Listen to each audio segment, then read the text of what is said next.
Okay, I am so beyond pissed because I had just finished recording this whole episode all the way through and it sounded terrible. And I'm telling you, it's because of the topic of this episode. I'm telling you, that's the reason why.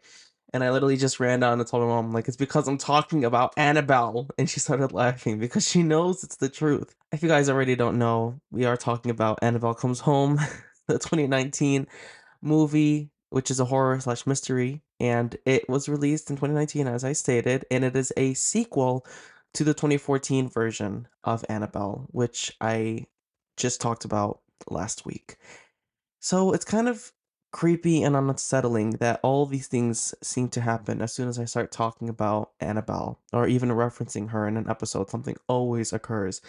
And this one is no coincidence. I don't care what anyone says. This is not a coincidence. I am so upset, but you know what? We're gonna take the punches. I'm not gonna let Annabelle stop me from making this episode because I am gonna speak my truth. I really do, guys. There's so much I need to unfold about this movie and about what happened while watching this movie. I have it all on footage and I can't wait to dive in. So let's get started. No, as I just stated, this is a sequel to Annabelle, which was released in 2014, not a prequel, because the prequel was actually released in 2017. And if you guys are confused, there's a bunch of other industries that do this in like trilogies, such as like the Star Wars universe. There's so many different movies, and like they released 4, 5, and 6 first, and then they released the first, second, and third one. So it's not released in a certain or particular order, which I actually like because it kind of keeps you thinking, it adds to the mystery. I like all these prequels and like little things in between. I mean, we got The Nun in 2018, and the first Conjuring film was released in 2013. And The Nun is literally the beginning of this whole Conjuring universe as of now. I hope they continue expanding it because I really enjoy watching the movies and learning more about the cases that Ed and Lorraine Warren did, and it's just so super duper interesting. But with that being said, Annabelle Comes Home is a great staple in the horror industry. It kind of pisses me off that I got a 5.9 out of 10 on IMDb, but it did get kind of a good score on Rotten Tomatoes. I got a 64, which is better than Annabelle 2014, which I can't even believe that. But that does not mean that this film isn't good. That film, 2014, Annabelle, is amazing, and so was this one. I have to say, watching it like a second and third time, I really did enjoy it a lot because I think I've only watched this twice, and then I think this is the third time.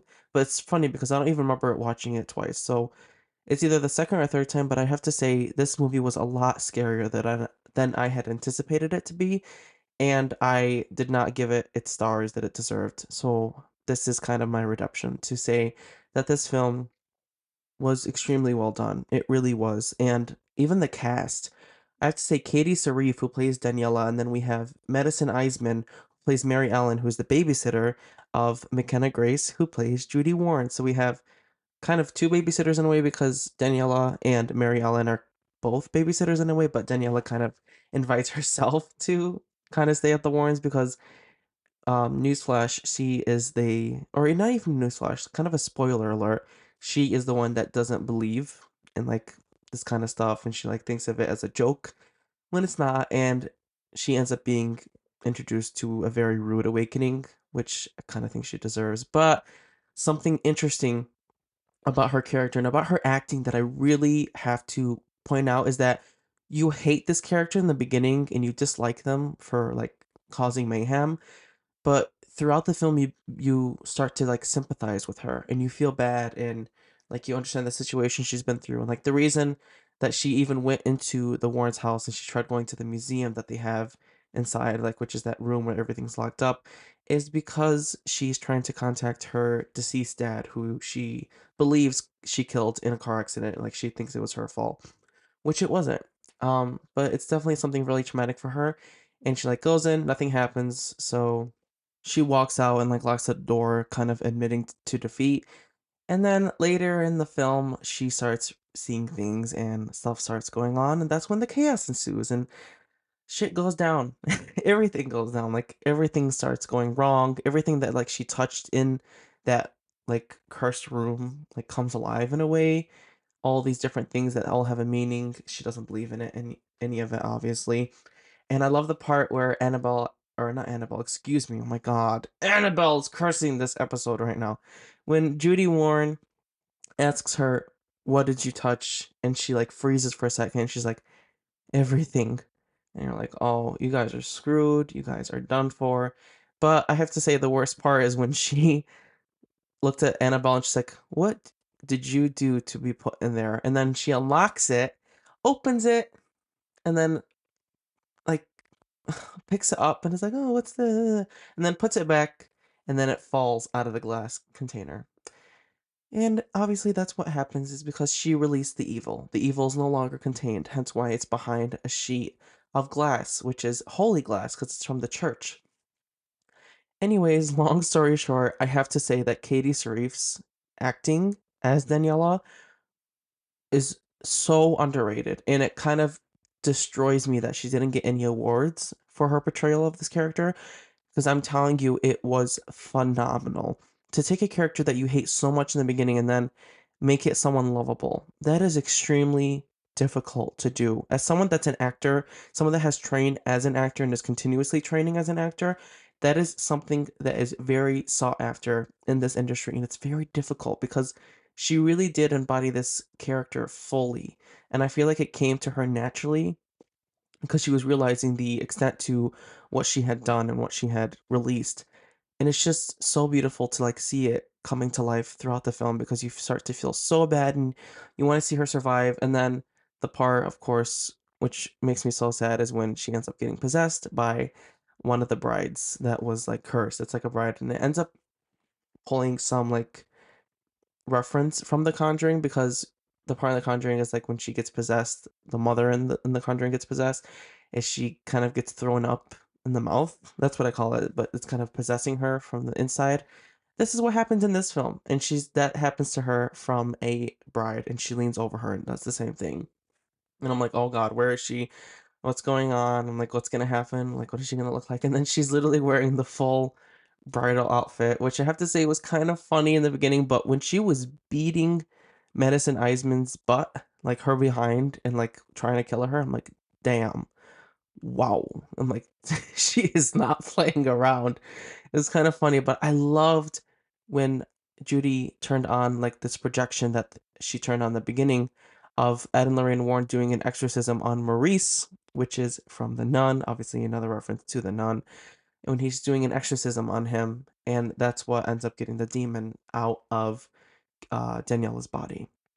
So I really enjoyed that scene, but I have to say, if I'm gonna talk about my favorite scene in this film, there's so much, but my favorite one throughout this film that I still think about is the TV scene that took place inside the room where all the cursed products are, where Daniela is in for a majority of the film because she gets locked in there and she's like experiencing all these different things. When she looks in that TV and it's like foreshadowing what's gonna happen, but she doesn't know it's foreshadowing. I love that little touch because like you want to tell her, I'm like, don't do this, don't do that. Like the TV is predicting what you're gonna do. It kind of made me think a lot about like how foreshadowing can be presented in such a horrific way because I have never seen it done so quickly where it kind of happens like within 5 seconds, like that quickly. So I really enjoyed that touch, and I especially loved when there's like that one clip of her in the TV and it appears and she's drenched in blood. Because that is like that is definitely a nod to Carrie. You cannot tell me otherwise. That was a nod to Carrie, which is another horror film. If you guys have not watched it, you guys definitely have to add that to your list because it is so flippin' good. The acting, Sissy Spacek, wow. And like wow, wow, whoa, whoa, whoa, whoa. She is so talented. Anyways, and then we also we also have the scene with a typewriter and it's typing miss me, miss me, miss me multiple times, like on repeat. That is a reference to The Shining. If you guys have watched that film, you would know what I'm talking about. So yeah, I just really enjoyed the nods of foreshadowing as well as the nods to previous horror films. And I have to say, I was very surprised with how scary this film was, as I've stated already, because it was a lot terrifying, a lot more terrifying than I had initially anticipated. And just throughout it, I'm like, okay, it's gonna die down now, right? It's gonna get a little bit better. Nope, it gets scarier and scarier and scarier and more intense. Hence, that's what keeps the person watching the film, of course. That's what keeps them hooked onto the film to see what happens next. It's kind of anticipation in a way. I mean, they made pretty good at the box office. They made $231 million, which is pretty good if I'm being honest. Obviously, it's not as much as Annabelle from 2014. Annabelle made 251, while Annabelle Creation, which is the prequel, made $306 million, you guys. So Creation is the made the most out of the three, and sadly, this one was the one that made the least. But it's not like by like a long shot. They still made a pretty good amount of money. And I wish they didn't get so much hate for the film. That kind of pisses me off too, because it was actually so good and I really enjoyed watching it. But like I said, the actors in this film, Madison Eisman, and then we have Katie Saarif, all these actresses, and then we have McKenna Grace, which if you don't know who she is literally a rising star. She is so damn talented. Like she started acting as like a kid and she was so good as a kid. I'm like, wow, she deserves every single award out there. And as she's getting older, she's doing so much more films. I need to see this trio of Katie Saarif, Madison Eisman, and McKenna Grace in future horror films. Please, please, please. If someone from like any sort of company is listening out there, or guys, even please share this part. Please put these three women in another horror film because the chemistry they had with each other on screen is unmatched. It is so phenomenal. It is so well done, and I enjoyed every second of it. And I would love to see more of them all together. I don't know if Katie Saarif's actually doing a lot more horror films right now, but I would love to see another film of hers. So I'm definitely gonna research into that and see how she portrays the different characters, whether it's in a comedy or romance. She is so damn talented, and I really hope to see her more in the future. And obviously, you guys might have seen Madison Eisman if you guys have watched American Horror Stories. She is one of the main characters in one of the episodes. It is super good. It's kind of nasty. I will say it's pretty nasty. I shouldn't even say kind of. It's a pretty nasty episode, the one that she's in, but it's super duper good. Her acting is really good, you guys. Now, before moving on, I have to give a nod to the cinematography and the directing of this film. Like the camera work is out of this world. It is so damn good, and it reminded me a lot. It made me reminiscent of the camera work that was used in The Conjuring of 2013. It's so freaking good, and like it's so unexpected, but it adds such a great layer to the horror aspect of the film. So kudos to the people that were in charge of that. You guys absolutely nailed it. The director of this film was actually Gary Dauberman. I think I'm pronouncing that correctly, and it's so, so good.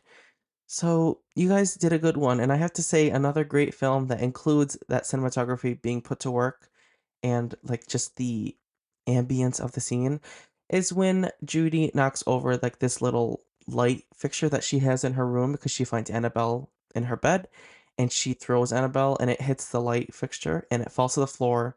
And then as each color is rotating around the light, we see the different forms of Annabelle. We see the doll form, we see the Annabelle Higgins form, which is from the Creation film, if you guys have watched it. We see that form, and then we also see the form that is in Annabelle 2014. The lady that says, I like your dolls. All amazing. So creepy. And then after that, we see the demon, and I shit my pants. And that's where I'm gonna start this next part because after that demon appears, and there's like a big loud boom that happens, and like Mary Ellen is outside, and there's like a loud boom, it's like kind of a jump scare. That's when shit went down in my own household. That's when something horrific took place. Now the date was July 24th at 10:14 p.m., you guys.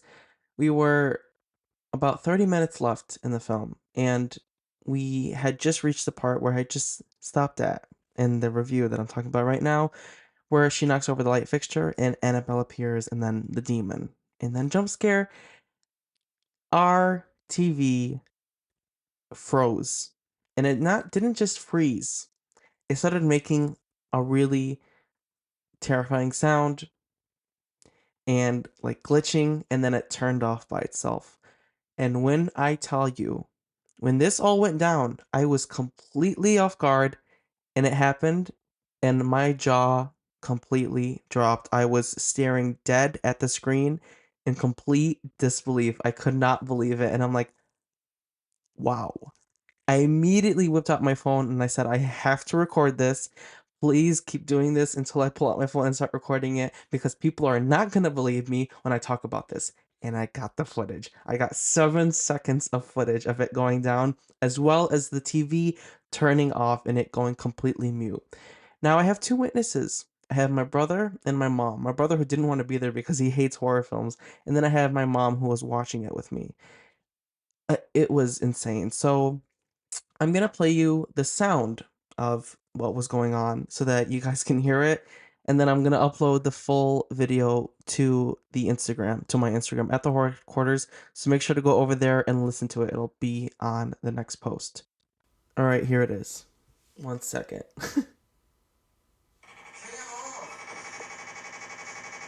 This happened while we were watching Annabelle. All right, you guys heard it. I witnessed it, and it was terrifying.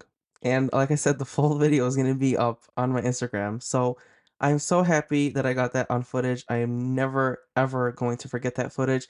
And anytime someone denies that this stuff happens to me, I'm literally going to show them that video, along with the other video that I posted for when I watched Annabelle for the first time, and then the lights turned off on me by themselves. Because it's on video recording, you guys.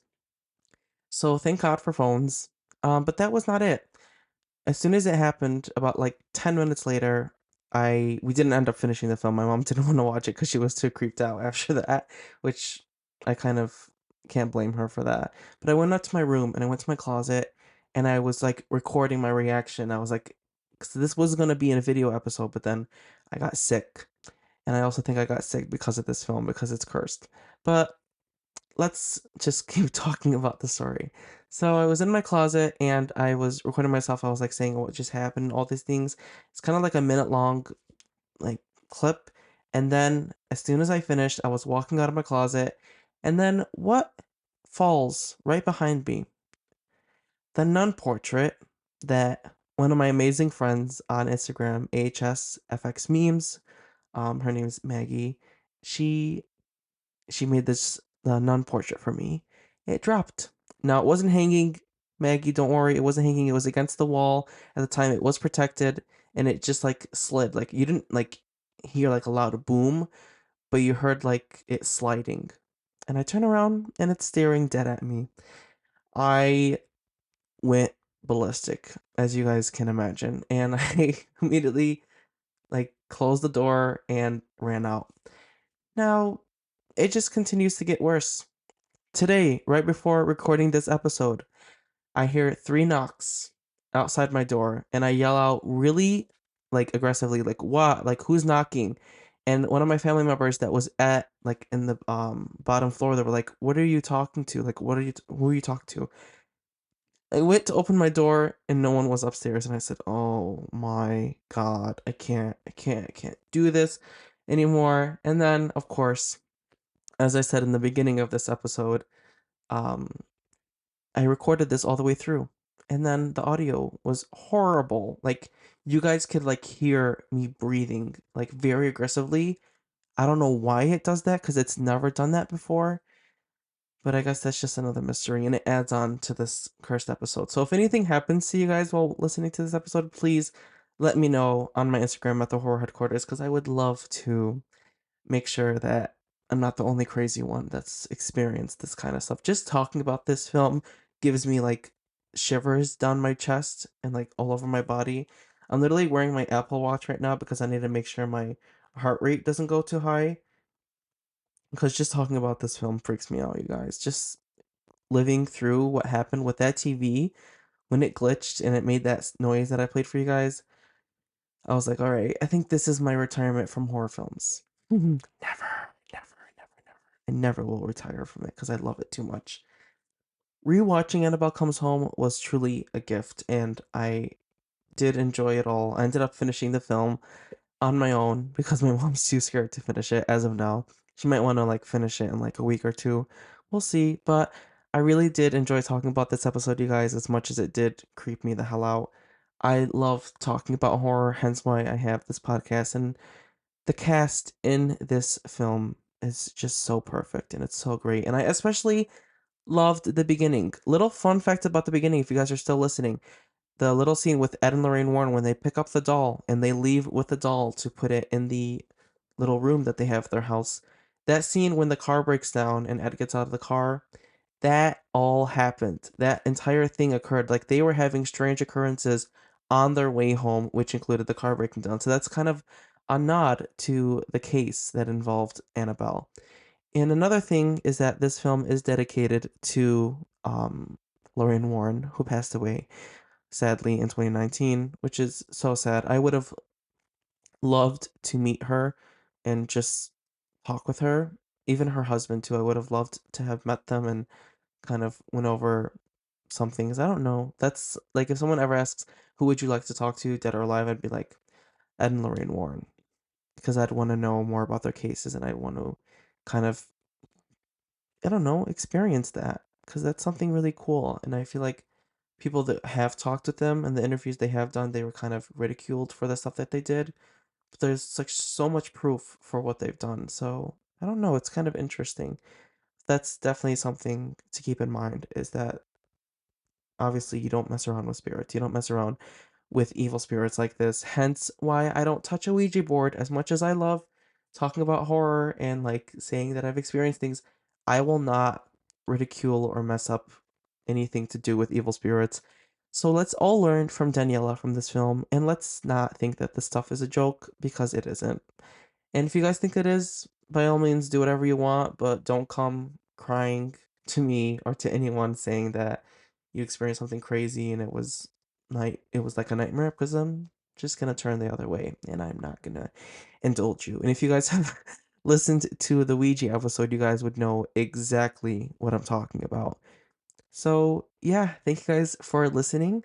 I can't even believe I'm saying this, but we're literally almost at a year of the horror headquarters, you guys. It's almost the anniversary of the horror headquarters, which kind of makes me teary-eyed. Like, I'm so proud of this podcast, and I'm so proud of myself.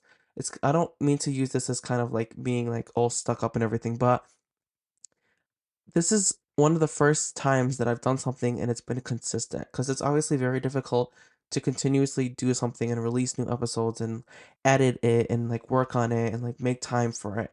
But I have really enjoyed the process and just looking back, thinking that the first episode I did was The Nun and how much I enjoyed doing that episode to now. It's just crazy to think about. And I have to thank all of you guys. For anyone listening right now, thank you for being part of that journey. Thank you for supporting and just being here, being present and in the moment to help me achieve my dreams. You guys are making a little boy's dreams of having a podcast come true.